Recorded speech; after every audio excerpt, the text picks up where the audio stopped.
Souvenons-nous que dans le sanctuaire intime de notre être, dans la région des choses qui ne se peuvent ni concevoir ni exprimer, le Saint-Esprit prie en nous, demandant ce que nous ne connaissons pas, ce que nous ne pouvons pas exprimer. Plus nous saisirons par la foi la divine présence de cet Esprit Saint en nous, plus aussi nous constaterons que la soif qui nous inspire pour les choses d'en haut surpasse toute conception de notre intelligence.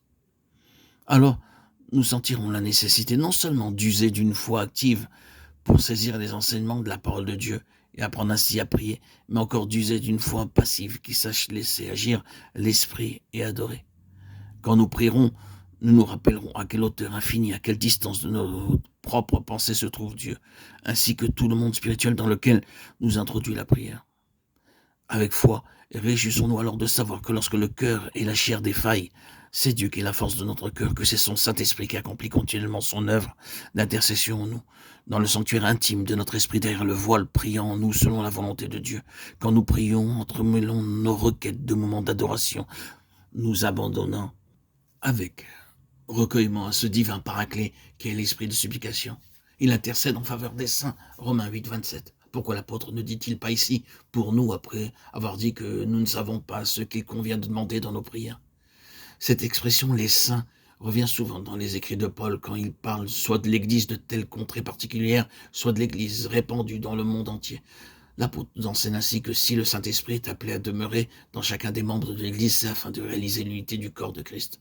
À mesure que l'égoïsme disparaît et que le croyant devient plus réellement spirituel, il s'identifie davantage avec l'ensemble du corps de Christ. Il sent que de l'état prospère de l'Église dépend sa prospérité à lui.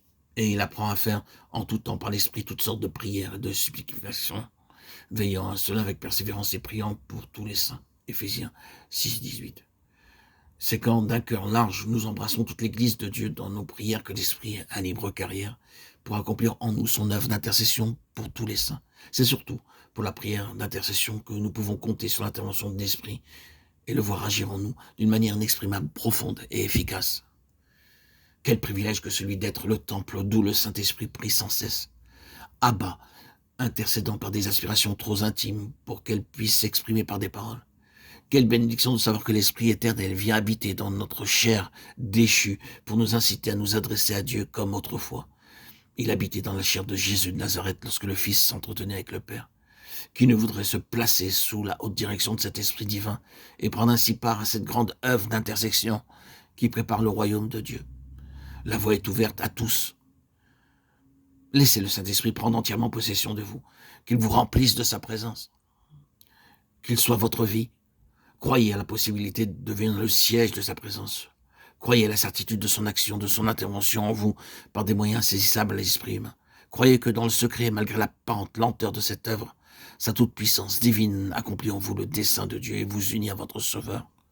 Vivez donc de manière à témoigner que pour vous, les choses qui surpassent toute intelligence vous sont devenues vérité et vie, et que l'intercession de l'Esprit fait habituellement partie de votre vie en Christ.